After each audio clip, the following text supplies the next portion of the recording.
Hello नमस्कार माझे सर्व लाडके आता यांनी दादांना श्री स्वामी समर्थ। तुम्हाला सर्वांना आजचा दिवस खूप छान जाओ ही स्वामींच्या चरणी प्रार्थना। मी गजानन नाईक तुम्हा सर्वांचे माझ्या चॅनलवरती मनापासून स्वागत करत आहे।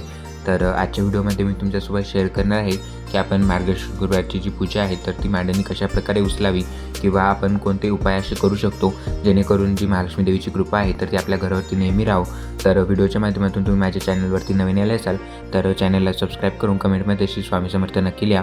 तर सर्वात महत्त्वाचा भाग म्हणजेच जे तुम्ही नारळ पूजेमध्ये यूज केलेलं आहे तर ते नारळ आपल्याला 4ही गुरुवार यूज करायचं असतं, त्यामुळे तुम्ही ते नारळ म्हणजे पद्धतशीर ठेवा। जर तुम्ही पहिल्या गुरुवारी जर नारळ घेतलं असेल तर लगेचच तुम्ही म्हणजे तेच नारळ 4ही गुरुवार यूज करू शकता आणि चौथ्या गुरुवारी ते तुम्ही विसर्जन करू शकता।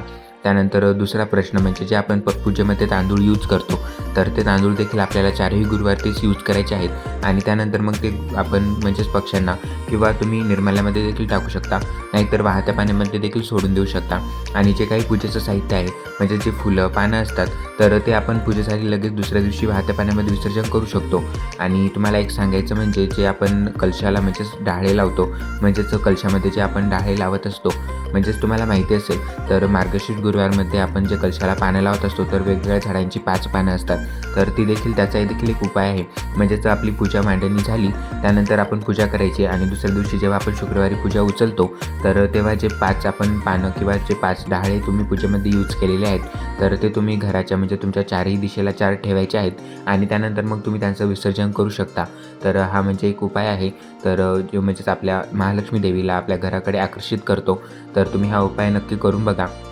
यानंतर जी काही पूजेची दुसरी मांडणी असते म्हणजेच जो काही फोटो देवीची मूर्ती तर ती तर तुम्हाला माहीतच आहे की आपण पूजा कशा प्रकारे उचलतो। तर जेव्हाही आपण कोणतीही पूजा उचलतो तर तेव्हा आपल्या हातावरती थोड्याशा अक्षता घ्यायच्या आणि त्यानंतर आपण म्हणजे क्षमा मागायची देवीला की माझ्याकडून काही जर चुकी झाली असेल तर मला क्षमा कर। आणि त्यानंतर ज्या अक्षता आपल्या हातामध्ये आहेत तर त्या आपण पूजेवर टाकायच्या आणि त्यानंतर आपण जी आपली पूजा आहे तर ती उचलू शकतो। तुम्हाला पहिल्यापासून सांगतो मी आता काय करायचं। सर्वात पहिल्यांदा आपल्याला देवीची जी आरती आहे तर ती करून घ्यायची, म्हणजे दुसऱ्या दिवशीच सांगत आहे म्हणजे शुक्रवारी जेव्हा आपण पूजा मांडणी उचलतो तर तेव्हा आपण काय काय करायचं। सर्वात पहिल्यांदा देवीची जी आरती आहे तर ती आपल्याला करून घ्यायची। त्यानंतर तुम्हाला मी सांगितलं की आपल्या हातामध्ये अक्षता घ्यायच्या आणि त्या अक्षता सर्व पूजेवरती थोड्या थोड्या टाकून द्यायच्या आणि त्यानंतर आपली पूजा उचलण्यासाठी सुरुवात करायची। सर्वात पहिल्यांदा दिव्याचं पूजन करून घ्यायचं आणि त्यानंतर ज्या काही मूर्त्या आपण पूजेमध्ये ठेवलेल्या आहेत तर त्या आपण उचलायच्या।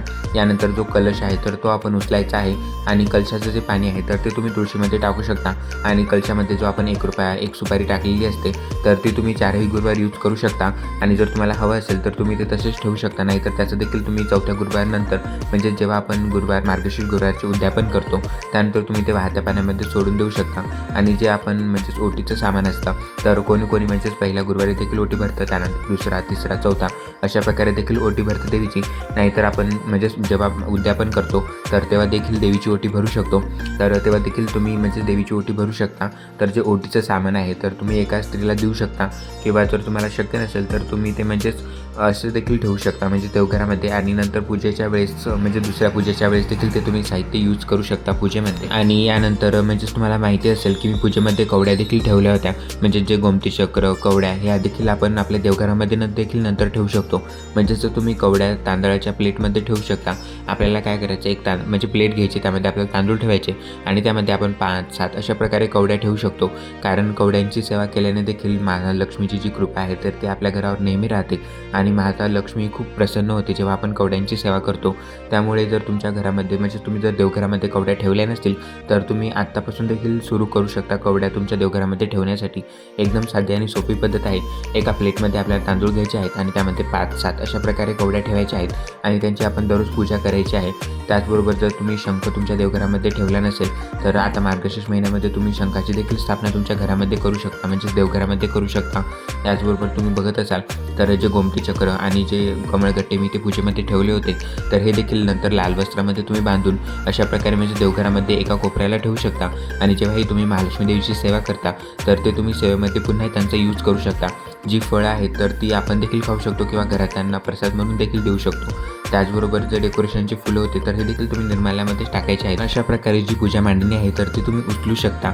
आणि जर अजून तुम्हाला काही क्वेश्चन्स असतील तर तुम्ही कमेंटमध्ये नक्की विचारा, जेणेकरून जो पुढचा व्हिडिओ आहे तर तो मी तुमच्यासोबत या रिलेटेड शेअर करेल की म्हणजेच तुम्हाला तुमच्या प्रश्नांची उत्तरं मिळतील. म्हणजेच जेवढी माहिती मला होती तर तेवढी मी तुमच्यासोबत शेअर करण्याचा प्रयत्न केला आहे. जर तुम्हाला देखील अजून काही माहिती असेल तर ती देखील तुम्ही कमेंटमध्ये शेअर करू शकता, जेणेकरून दुसऱ्यांना देखील ती युजफुल ठरेल. तर अशा प्रकारे जो गुरुवारचा व्हिडिओ होता तर तो देखील मी तुमच्यासोबत शेअर केलेला आहे की आपण पूजा मांडणी कशाप्रकारे केली पाहिजे.